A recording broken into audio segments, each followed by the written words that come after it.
Hey, welcome to Market Flow. Ever looked at your bank account and thought, where did all my money go? You get paid, treat yourself, and then bam. It's like your paycheck disappeared.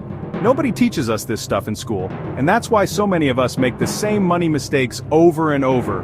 But here's the good news. It doesn't have to be this way. Today I'm going to share 5 of the biggest personal finance mistakes I've made, and how to avoid them so you can actually make your money work for you.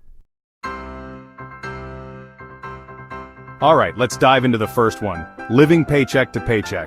I used to think the problem was that I didn't make enough money. Sound familiar? I was convinced that if I just got that promotion, all my money problems would disappear. But even when I did get a raise, I still felt broke. Why? Because I wasn't managing my money, I was just spending it. The real problem wasn't my income, it was my lack of a plan. I had zero clue where my money was going. That's when it hit me. I needed a budget. And no, I'm not talking about some restrictive, joyless spreadsheet. Just a simple plan for your money. Once I started figuring out where I wanted my money to go, rent, bills, groceries, a little fun money, it felt like I had so much more control. And trust me, control feels a million times better than chaos, even if your income stays the same. The second mistake is one that really hits home when life throws you a curveball. No emergency fund. We all know unexpected expenses pop up, but it's easy to think, it won't happen to me. Well, trust me, it happens to the best of us. For me, it was my car. Picture this. I'm driving home from work and suddenly my car starts making this horrible grinding noise. Next thing I know, I'm stranded on the side of the road with smoke coming from under the hood. Long story short, it was not a cheap fix. And guess what? I had zero savings to cover it. I ended up putting the entire repair cost on my credit card, which just made things worse in the long run. That's when I realized the importance of an emergency fund. Even a small cushion, say $1,000 or $2,000, can make a world of difference. It gives you breathing room, peace of mind, and prevents you from going into debt when something unexpected happens. Start small. Even $20 a week adds up over time. The key is to be consistent and make it a habit. Okay, this next one is the one I regret the most. Delaying investing. I used to think you needed thousands of dollars to get started in the stock market, so I kept telling myself I'd wait until I had enough saved up. Big mistake.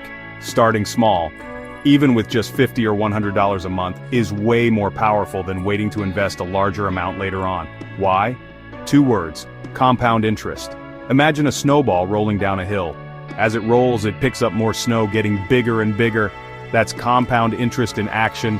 The earlier you start, the more time your money has to grow exponentially. Even if you're just starting out in your career or don't have a ton of money to invest, don't let that hold you back.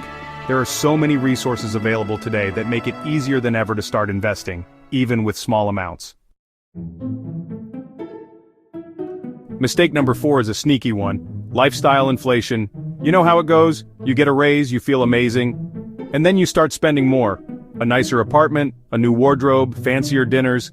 It feels good in the moment, right? But here's the catch. If your expenses increase at the same rate as your income, you're not actually getting ahead. You're stuck in the same cycle, just on a slightly more expensive hamster wheel. I totally fell into this trap. I remember thinking I deserved to treat myself, and justifying unnecessary purchases because I was making more money. But the truth is, that mindset kept me stuck. The key is to break the cycle. Instead of letting your lifestyle inflate with every raise or bonus, prioritize saving and investing that extra income first. Then, if you want to enjoy some of it, go for it.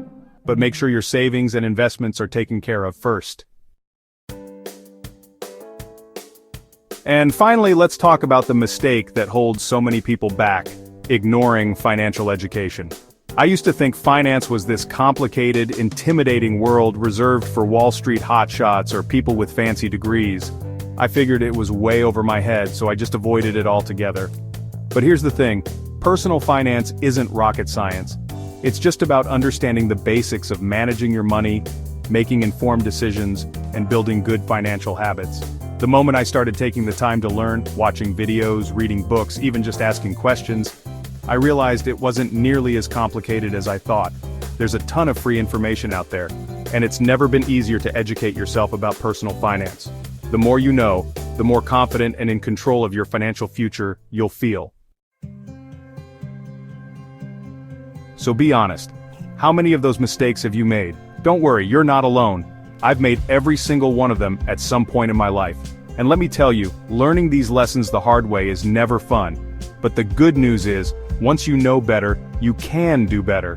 The key is to be proactive, take control of your finances, and make informed decisions that align with your goals. If you want more no-fluff, beginner-friendly money advice like this, hit that subscribe button and stick around. I'm on a mission to make personal finance accessible and easy to understand for everyone.